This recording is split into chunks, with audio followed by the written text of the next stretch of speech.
வாங்க இப்போ வீடியோவில் பூரிக்கு மாவு வந்து எப்படி பிசையிறதுன்னு பார்க்கலாம். இது பார்த்திங்கன்னா ஒரு 200 கிராம் வந்து கோதுமை மாவு எடுத்திருக்கேன். இது வந்து ஒரு பாத்திரத்தில் சேர்த்துக்கலாம். இது 2 பேர் அல்லது 3 பேர் சாப்பிட்ற அளவுக்கு நான் இந்த மாவு எடுத்திருக்கேன். இந்த மாவுக்கு தகுந்த அளவுக்கு நம்ம உப்பு சேர்த்துக்கலாம். உப்பு பார்த்திங்கன்னா ஒரு அரை உப்பு மட்டும் சேர்த்துக்கோங்க. அரை உப்பு மட்டும். கூடவே நம்ம ஆயில் சேர்த்துக்கலாம்.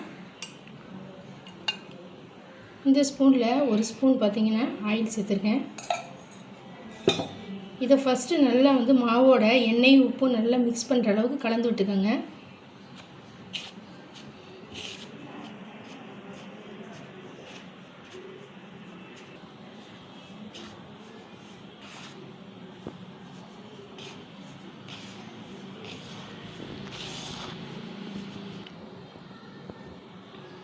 இப்போ மாவோட பார்த்திங்கன்னா எண்ணெய் உப்பு நல்லா இந்த மாதிரி கலந்து வச்சுட்டேன் பாருங்கள். இப்போ தண்ணி சேர்த்துக்கு எப்படி பிசையுது அப்படின்னு பார்த்தீங்கன்னா, எடுத்தோடனே தண்ணி அதிகமாக சேர்த்துடக்கூடாது. கொஞ்சம் கொஞ்சமாக தண்ணி சேர்த்து பிசைச்சிக்கோங்க.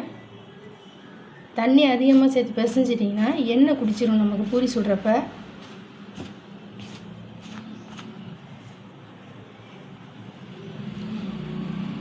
தெளித்து பிசைஞ்சிக்கோங்க.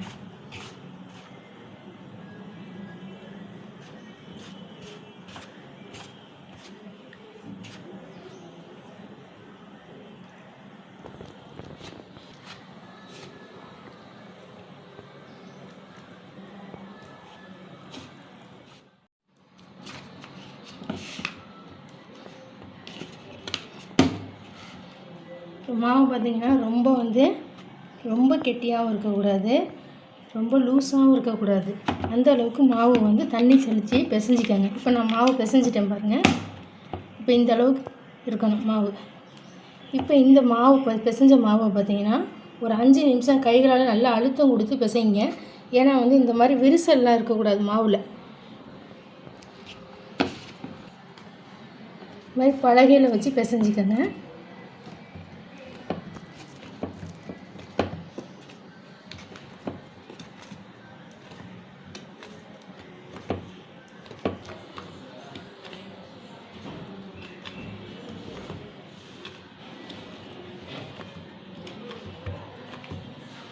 இப்போ மாவு நல்லா பிசைஞ்சிட்டேன் பார்த்தீங்களா, இந்த மாதிரி வெடிப்பு இல்லாமல் இருக்கணும் மாவு. இப்போ இதை நம்ம வந்து உருண்டை சைஸ் வந்து உருண்டை போடுறதுக்கு நம்ம மாவு வந்து கட் பண்ணிக்கலாம். இப்போ உருண்டை கட் பண்ணுறதுக்கு சின்ன பூரியாக வேணும் அப்படின்னா அதுக்கு தகுந்த அளவுக்கு உருண்டை கட் பண்ணிக்கோங்க. பெரிய சைஸில் வேணும்னா அதுக்கு தகுந்த நம்ம வீடுகளில் பார்த்திங்கன்னா கடாய் நம்ம சின்ன கடாயாக இருக்கும், அதுக்கு தகுந்த அளவுக்கு எண்ணெய் ஊற்றுவோம். நம்ம அந்த அளவுக்கு எண்ணெய்க்கு தகுந்த அளவுக்கு நம்ம வந்து பூரி வந்து சைஸ் கட் பண்ணிக்கலாம்.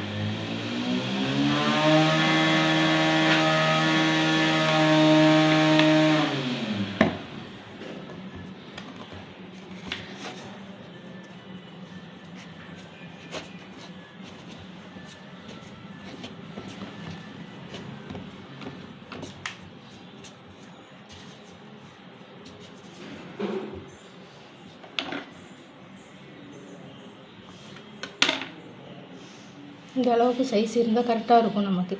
நம்ம ஊற்றுற எண்ணெயில் பார்த்திங்கன்னா இந்த பூரி தேய்ச்சது மூழ்கிற அளவுக்கு நமக்கு இருக்கணும். இந்த சைஸுக்கு எல்லாத்தையும் நம்ம கட் பண்ணிக்கலாம். இப்போ வந்து எல்லாத்தையும் பார்த்திங்கன்னா மாவு வந்து கட் பண்ணிட்டேன். ஒரே சைஸில் இந்த மாதிரி நான் கட் பண்ணிட்டேன். இப்போ மாவு தேய்ச்சி எடுக்கிறதுக்கு மைதா மாவு சேர்த்துக்கோங்க.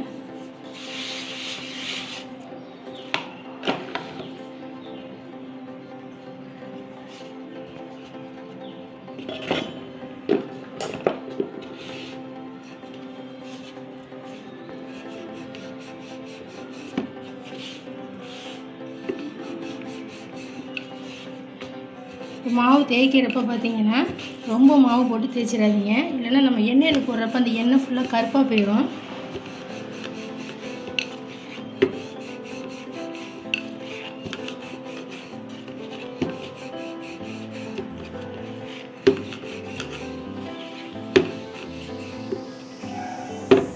தேய்ச்சிட்டேன் பாருங்கள். இப்போ ரொம்ப மெலிசாக இருக்கக்கூடாது மாவு தேய்ச்சது பார்த்திங்கன்னா, கொஞ்சம் இந்த சைஸில் இருக்கணும். அப்போ தான் பார்த்திங்கன்னா நமக்கு பூரி போடுறப்ப எண்ணெயில் பார்த்திங்கன்னா நல்லா உப்பி வரும். கொஞ்சம் வந்து தடிமனாக இருக்கணும் பூரி வந்து தேய்ச்சது. இதே மாதிரி நான் எல்லாத்தையும் தேய்ச்சிட்டு வந்துடுறேன். இப்போ எல்லா மாவையும் நான் தேய்ச்சி எடுத்துட்டேன்.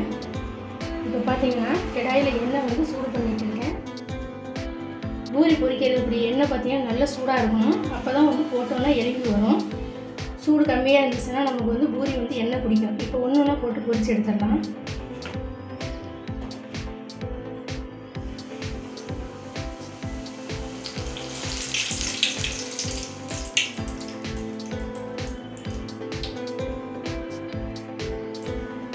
திருப்பி விட்டுக்கோங்க.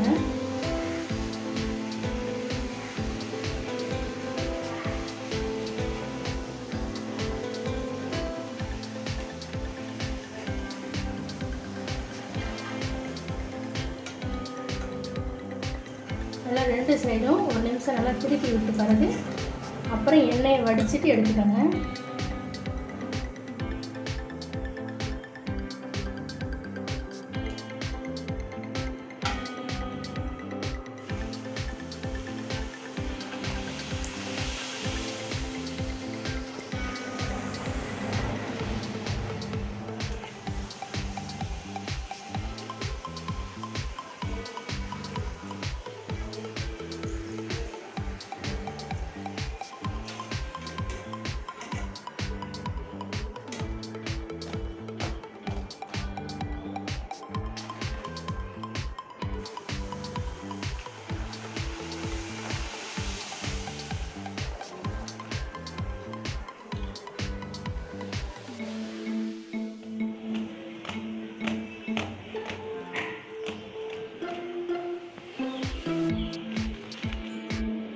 எல்லா பூரியும் நான் பொரிச்சு எடுத்துட்டேன் பாருங்கள். எவ்வளோ சூப்பராக உப்பெல்லாம் வந்திருக்கு பாருங்கள்.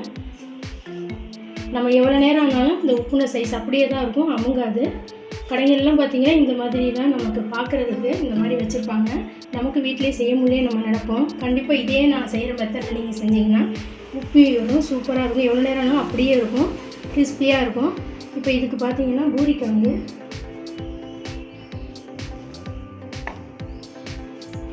கண்டிப்பாக இதே மெத்தடில் நீங்கள் பூரி செஞ்சு பாருங்கள். செஞ்சு பார்த்துட்டு எப்படி வந்திருக்குன்னு கமெண்டில் போடுங்க. வீடியோ பிடிச்சிருந்துச்சா லைக் பண்ணுங்கள், நம்ம சேனலை சப்ஸ்கிரைப் பண்ணுங்கள். தேங்க்யூ.